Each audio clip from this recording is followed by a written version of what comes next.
Oke, halo teman-teman, ketemu lagi dengan saya. Kali ini saya akan mereview salah satu makanan yang sangat sering kita temukan di mana-mana, di warkop atau makan di rumah setiap orang. Kayaknya di Indonesia ini ada Indomie. Dan salah satu yang akan kita review adalah Indomie mie instan rasa mie goreng. Ini saya bilang rasa mie goreng ya, bukan mie goreng, karena membuatnya kita nggak goreng atau tidak seperti goreng biasa, tidak seperti mie goreng biasa. Ini mie goreng rasa Indomie rasa mie goreng. Udah pasti ini dibuat dari Jakarta.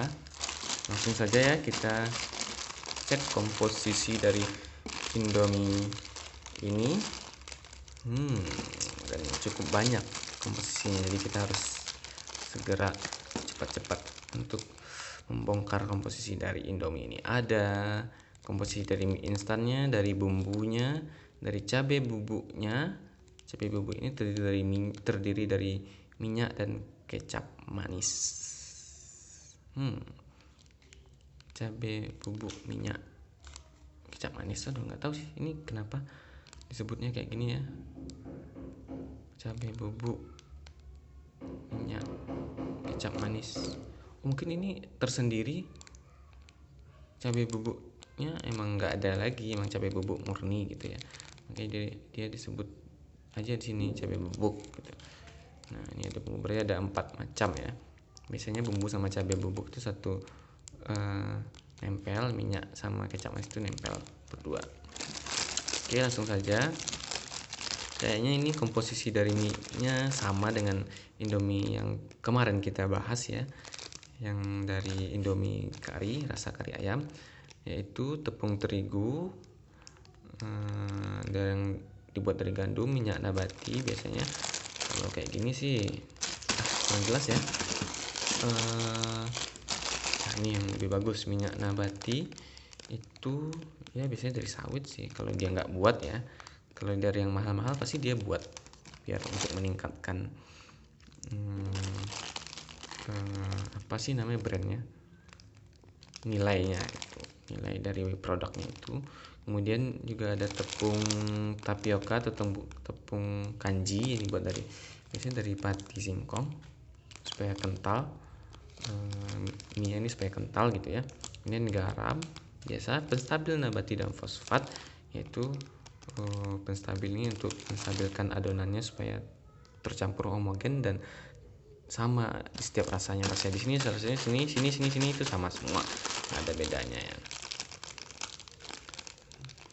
Karena proses pembuatannya, pengadukannya itu kan cukup lama ya, sampai kering. Jadi supaya biar stabil terus, nah ditambahinlah penstabil ini. Dan kenapa ada 2, fosfat dan nabati?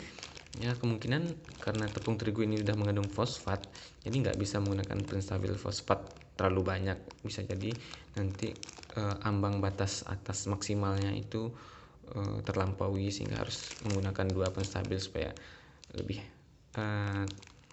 bisa mendapatkan izin edar dari BPOM. Mungkin sih itu ya analisa saya.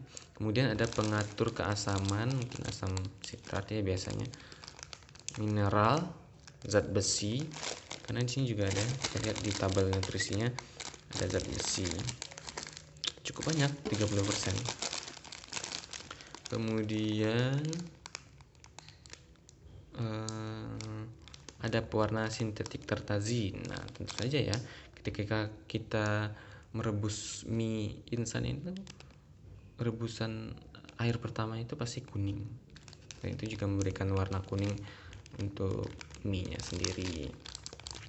Jadi kalau udah direbus, ini dibuang aja dulu pertama, biar pewarna ini nggak terlalu banyak kita makan. Tapi rasanya juga agak berubah karena beberapa barang yang ada komposisinya ini juga ikutan larut gitu ya. Kemudian ada antioksida TBHQ. Antioksida TBHQ itu adalah singkatan dari tertiary butyl hydroquinone. Nah, itu adalah salah satu jenis antioksidan sintetik yang digunakan untuk mencegah atau menghambat kerusakan pangan. Jadi biar nggak ada bau-bau tengik dari minyaknya atau dari mie ini sendiri. Karena kalau udah terpapar dengan udara bebas yang ada oksigennya, itu oksigen cenderung mengoksidasi si mie-nya atau bahan pangannya ini, sehingga biasanya sih menjadi warna kuning, jadi lebih kuning. Kalau kayak nasi ya jadi lebih keras. Nah, kalau mie instan tuh biasanya jadi yang ada minyak-minyaknya seperti ini jadi lebih tengik, kayak bau-bau asam cuka gitu, ya, bau rasan ya, jadi nggak mengeluarkan bau tidak sedap. Kemudian di sini juga untuk komposisi bumbunya ada gula biasa, garam, penguat rasa monosodium glutamat, ya biasa lah ya, MSG untuk penguat rasa garam dan gulanya itu sendiri. Karena kalau dirasa MSG atau micin ini gak ada rasanya atau cenderung ke pahit, dia akan menguatkan rasa dari bumbu ini sendiri, yaitu gula dan garam. Kemudian ada bawang putih bubuk, bawang merah bubuk, perisa sintetik yang mengandung ikan, telur, susu. Wow, main ya. Penguat rasa dinatrium inosilat dan guanilat. Nah, ini baru penguat. Ini penguat rasa juga, tapi sebenarnya ini dinatrium inosilat dan guanilat ini memberikan rasa gurih atau umami apa ya, memberikan rasa gurih, enak gitu.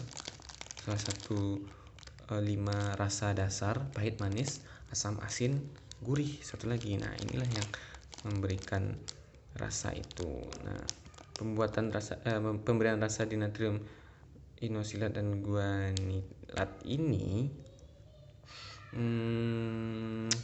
harus berbarengan dengan MSG supaya dia saling menguatkan, dan mungkin jadi apa ya, mungkin untuk menghindari batasan maksimal juga dari suatu produk pangan, jadi dia menggunakan banyak kandungan penguat rasa supaya rasanya itu makin pekat.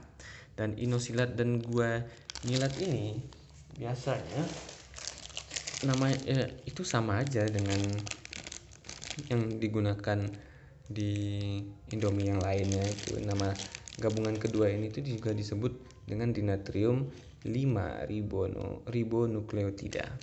Jadi sama aja sih kedua mie kari ayam dan mie goreng ini juga menggunakan penyedap yang sama atau bumbu yang sama, mirip begitu ya.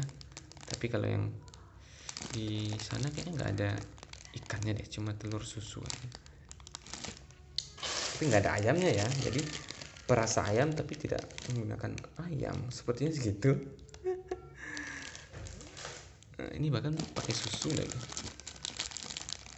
Oke, lanjut. Kemudian setelah itu juga ditambahkan vitamin A, B1, B6, B12, niacin ini B5 ya kalau nggak salah. Niacin itu B3, kemudian asam folat itu B9, dan pantotenat itu B5. Jadi ada 6 macam vitamin B. Dari 8 macam itu dia mengandung 8 macam vitamin B. Wow, cukup kaya akan mikronutriennya.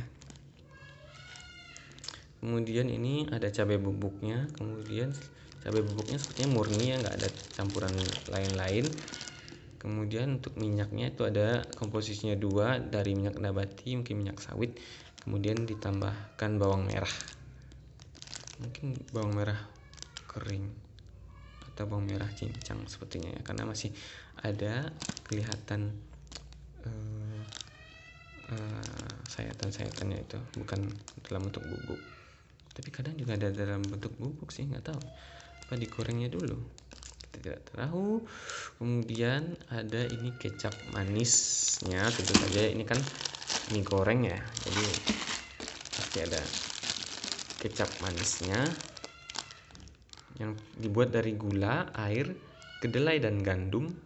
Jadi kecap manisnya dibuat dari gula ya, tapi kedelainya juga ada sih, kebanyakan dari gula pasti, karena gula ditaruh di posisi pertama. Kemudian ada garam, rempah-rempah, dan minyak nabati. Nah, untuk di sini dia buat mengandung wijen, karena wijen itu bisa memberikan rasa lebih gurih ya, meningkatkan nilai dari produk ini sehingga dia pasti tulis. Tapi kalau yang kayak minyak sawit dia nggak akan tulisnya minyak nabati saja, karena ada beberapa isu negatif tentang minyak sawit ini, maka dia nggak buat secara terang-terangan di sini bahwa komposisinya itu adalah minyak sawit. Oke, lanjut ke nilai gizi. Kita lihat takaran sajinya itu satu ini adalah 80 gram. Mari kita cek. Oh, sama ya, 80 gram. Nice. Kemudian tidak bisa menghasilkan 350 kilokalori. Lemak totalnya 12 gram. Lemak jenuhnya setengah dari lemak totalnya. Proteinnya 8 gram. Wow, lumayan ya. Udah kayak susu ini. Kemudian karbohidratnya 52 gram yang terdiri dari 2 gram serat pangan dan gula 6 gram. 6 gram itu setara 1 sendok makan gula. Oh, jadi kalau kita makan itu kayak makan 1 sendok gula. Gulanya aja ya, ini bukan karbo. Kalau hitung karbonya bisa kayak 10 sendok teh. 10 sendok teh. Kemudian garamnya nggak terlalu banyak, cuma 680 mg, yaitu hampir setengah dari kebutuhan garam kita. Kalau lebih ini ya bisa menyebabkan darah tinggi, hipertensi. Jadi kalau kita makan 2 sehari kayaknya nggak apa-apa ya, langsung masak sekali makan 2 bungkus karena garamnya nggak terlalu banyak. Kolesterolnya juga dan lain-lain juga nggak terlalu ya, masih bisa kita makan 2 bungkus sehari. Kemudian ini vitaminnya. Nah, untuk bagian atas ini kita sebut sebagai makronutrien karena bisa dihitung dalam bentuk gram-gram seperti protein, karbohidrat, lemak gitu ya. Sedangkan di bawah ini itu disebut vitamin dan mineral, ini disebut dengan mikronutrien. Biasanya isi kandungannya itu hanya dikit. Hitungannya mungkin miligram atau ppm. Biasanya sih begitu ya. Ini mengandung vitamin A, B1, B6, B12, niacin tadi ya, B9, asam folat, B3, asam pentotenat ini B5, dan juga zat besi. Oh, cukup kaya dengan nilai gizi. Walaupun ini disebut-sebut sebagai makanan junk food, tapi kayaknya lumayan bergizi dan oke sih. Tapi yang jadi masalah paling untuk bumbunya gitu ya, pengawetnya itu kita harus tetap jaga dan jangan terlalu banyak, terlalu sering makan yang kayak begini. Kalau untuk melepas selera bisa. Oke. Sekian dulu ya, bongkar komposisi dari Indomie rasa mie goreng. Silahkan bagi yang merasa mendapatkan manfaat dari video ini, mohon di subscribe channel ini, di like dan komen di bawah untuk jika ada saran dan atau kritikan bagi channel ini. Sekian dulu, jangan lupa di subscribe. Assalamualaikum warahmatullahi wabarakatuh. See you next video.